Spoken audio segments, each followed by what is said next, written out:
Well, let's conclude this. What is left to be done? What word do you give to those who would be rightly disposed toward Jehovah?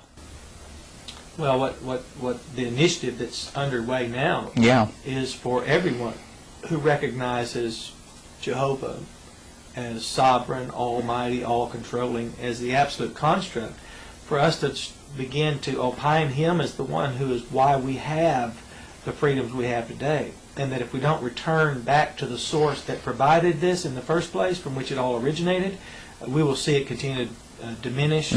Our freedoms actually erode. Religious expressions be checked and balanced by those who wish to tolerate or not tolerate it. And I don't know of any religious expression that would require me to tolerate it as long as the citizens are conducting themselves under the rule of law just as I am. So why would I care what their religious expression involved? If it involved taking someone's life, that's called murder.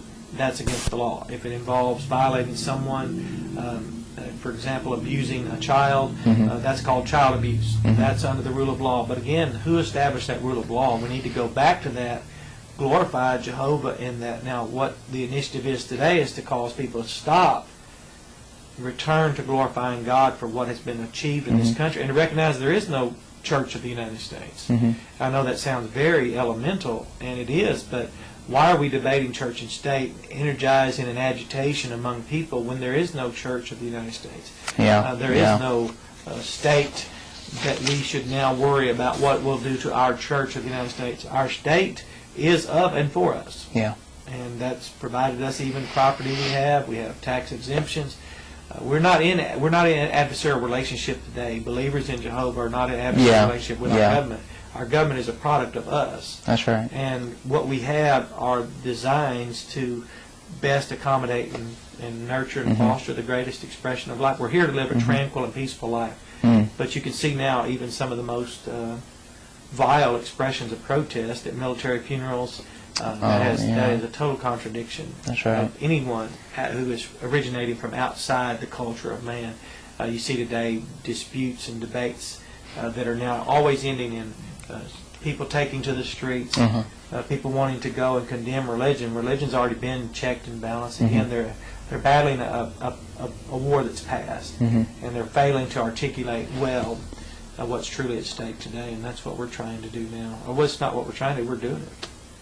So we're re-engaging the original battle, which has always been the same. We'll tear down the strong positions that people have built and held.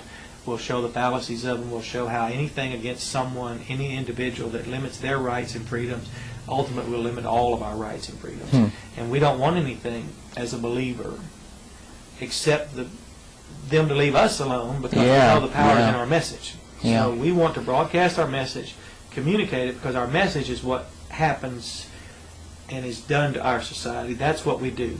And our message is what causes the changes and alters the society for the betterment of man and for the glory of God. And thank you very much, Mr. Oh, thank you. Thank you. Yes.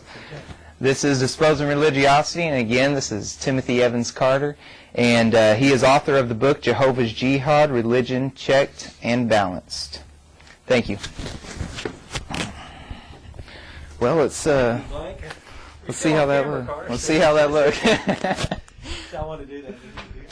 Yeah. Outtakes from Disposing Religiosity.